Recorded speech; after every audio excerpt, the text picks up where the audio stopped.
ఇటీవల సివిల్ సర్వీసెస్కి సంబంధించి పోస్టింగ్లను విడుదల చేశారు. దానిలో పశ్చిమ గోదావరి జిల్లా భీమవరంకి చెందిన కొయ్యే చిట్టిరాజు మోషన్ రాజు గారి కుమారుడు ఐపీఎస్కి ఎంపికయ్యారు. ప్రస్తుతం ఆయన ఉన్నారు. సార్, మీకు ముందుగా ఆర్టీవీ తరపున అభినందనలు సార్. అంటే మీ విద్యాభ్యాసం ఎక్కడ కొనసాగింది? నా స్కూలింగ్ అంతా భీమవరం సెంట్ ఆన్స్లో జరిగిందండి. ఆ తర్వాత ఇంటర్మీడియట్ శ్రీ చైతన్య విజయవాడలో చదివాను. తర్వాత గ్రాడ్యుయేషన్ వచ్చి electronics and communication engineering Andhra university విశాఖపట్నంలో చేశాను. ఇక్కడ వరకు బీఈ కంప్లీట్ చేశానండి ఆంధ్ర యూనివర్సిటీలో.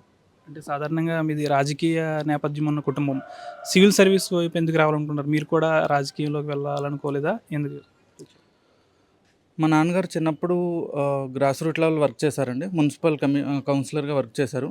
సో అప్పుడు ప్రజాసేవలో ఉన్న ఒక ఏమంటారు దాన్ని బెనిఫిట్స్ ఏంటి, దానివల్ల ఎలా స్ఫూర్తి పొందొచ్చు, జనాలకు ఎలా ఉపయోగపడచ్చు అనే స్ఫూర్తి అక్కడి నుంచి వచ్చింది. కానీ సివిల్ సర్వీస్ అనే ఒక లైఫ్ టైం ఆపర్చునిటీ అందరికీ.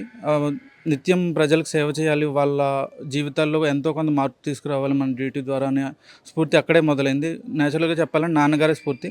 బట్ రాజకీయాలు అనేది అడిగారు కాబట్టి ఇది కూడా ఒక లైన్ ఆఫ్ పబ్లిక్ సర్వీస్ అనండి. రాజకీయాలు రెండు యాక్చువల్లీ. సో దీనివల్ల చెప్తాను. అంటే సివిల్ సర్వీస్లో మీరు ఐపీఎస్ అనుకున్నారా, లేకపోతే ఐఏఎస్ వస్తుందని ఏమైనా ఎక్స్పెక్ట్ చేశారా? యాక్చువల్లీ ఫస్ట్ ప్రిఫరెన్స్ ఐఏఎస్ పెట్టానండి, కానీ నా ర్యాంక్కి ఐపీఎస్ ఎలకేట్ అయిందండి. ఎన్నిసార్లు అటెంప్ట్ చేశారు సార్? నాది 6th అటెంప్ట్ సెలెక్ట్ అయ్యానండి. అంటే దాదాపు 6 అటెంప్ట్స్ అంటే ఒకదాని తర్వాత ఒకటి నిరుత్సాహం అని చెప్పాలి. ఎక్కడా కూడా నిరుత్సాహపడకుండా 6వ అటెంప్ట్లో వచ్చింది. ఏ విధంగా ఉంది? ఫెయిల్ అయినప్పుడు నిరుత్సాహం అయితే ఖచ్చితంగా ఉందండి. కానీ నా ఫ్యామిలీ సపోర్ట్ ఎక్కువ ఉంది. ఎస్పెషలీ మా ఫాదరు మదరు ఇద్దరు ఎప్పుడు కూడా నా క్యాపబిలిటీ డౌట్ చేయలేదు. ఎప్పుడు కూడా నువ్వు చేయగలవు, నెక్స్ట్ అటెంప్ట్ ఖచ్చితంగా నువ్వు కష్టపడే తత్వం ఉంది. సో హార్డ్ వర్క్ నమ్మారండి. ఫ్యామిలీ మొత్తం ఫైనాన్షియల్ సపోర్ట్ కానీ, మొత్తం మెంటల్ సపోర్ట్ కానీ ఫ్యామిలీ ఉంది. అపార్ట్ ఫ్రమ్ ఫ్యామిలీ ప్రిపరేషన్ అయ్యేటప్పుడు చాలా ఫ్రెండ్స్ ఉన్నారు. ప్రిపరేషన్లో కానీ, మెంటల్ సపోర్ట్లో కానీ వాళ్ళ సపోర్ట్ చాలా ఇంపార్టెంట్ అండి. So this journey actually belongs to them. ఒక్కడిదే కాదు, ముందుకు ఒక్కడనే కనిపిస్తున్నాను, బ్యాక్గ్రౌండ్లో చాలామంది ఉన్నారు ఇలాంటి వాళ్ళు. సివిల్ సర్వీస్ అంటే దాదాపు నార్త్ వాళ్ళు కొడతారు, లేకపోతే ఇలా బీటెక్ చేసిన మీలాంటి వాళ్ళు కొడతారు. తెలుగు అభ్యర్థులు అయితే చాలా మట్టుకు చాలా కన్ఫ్యూజన్లో ఉంటారు, సివిల్ సర్వీస్ మేము కొట్టలేమని. అలాంటి వాళ్ళకి ఏం చెప్తారు? న్యాచురల్లీ సెలక్షన్ రేషియో చూస్తే నార్త్ ఇండియాలో చాలా ఎక్కువ ఉందండి. సౌత్ ఇండియాతో పోలిస్తే మేబీ అది అవేర్నెస్ ప్రాబ్లం అయి ఉండొచ్చు.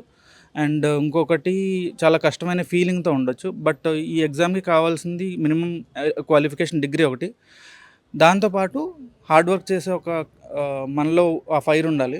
సో ఇదైతేనే యాక్చువల్లీ ఇదే రిక్వైర్మెంట్ అండి. హార్డ్ వర్క్ చేయగలిగితే ఎవరైనా కొట్టగలరు. సో అంటే మీరు 6 సార్లు అటెంప్ట్ చేస్తారు కాబట్టి మీకు చాలా ఎక్స్పీరియన్స్ ఉంటుంది. చాలామంది రాయాలనుకుంటారు సివిల్ సర్వీస్, అలాంటి వాళ్ళకి ఏం చెప్తారు సార్? ఈ ప్రాసెస్ చాలా పెద్దదండి. సో పేషెన్స్, పెర్సివరెన్స్ చాలా ఇంపార్టెంట్. ఎందుకంటే ఒక్కొక్క స్టేజ్లో మీరు యాక్చువల్లీ కొన్ని మిస్టేక్స్ చేస్తూ ఉండొచ్చు.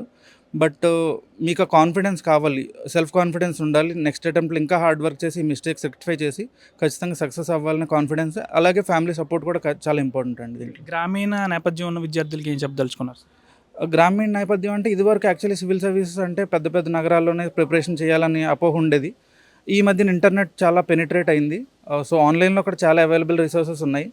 సో ఈ రిసోర్సెస్ని ఎఫెక్టివ్గా యూటిలైజ్ చేసుకుంటే ఎక్కడ దేశంలో ఏ మూల నుంచి అయినా ప్రిపరేషన్ స్టార్ట్ చేసి సక్సెస్ అవ్వచ్చు అండి. చాలామంది ఈ మధ్యన అయ్యారు కూడా. అంటే ఐపీఎస్కి సెలెక్ట్ అయ్యారు, ఎటువంటి సర్వీస్ చేయాలని అనుకుంటున్నారు గ్రామీణ స్థాయిలో? నాకు యాక్చువల్లీ ఎక్కడ లొకేట్ చేసినా ఒకటే మైండ్లో ఉంటుందండి, ఎంతో కొంత సోషల్ జస్టిస్ చేయాలి. మనకిచ్చిన డ్యూటీని 100% మనం చేయగలిగితే అదే యాక్చువల్లీ నాకు సాటిస్ఫాక్షన్ అండి. సివిల్ సర్వీస్ అంటే అదేదో పెద్ద భూతం కాదు, కష్టపడి పని చేస్తే దాదాపు పూర్తిగా కూడా వస్తుంది.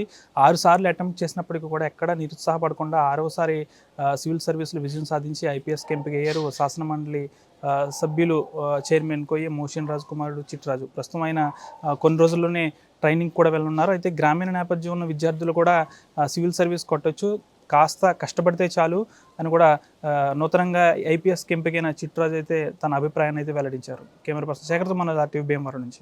మరిన్ని వీడియోస్ కోసం ఛానల్ సబ్స్క్రైబ్ చేయండి, లేటెస్ట్ అప్డేట్స్ కోసం వాట్సాప్ ఛానల్ ఫాలో చేయండి, అండ్ లింక్ డిస్క్రిప్షన్లో ఉంది.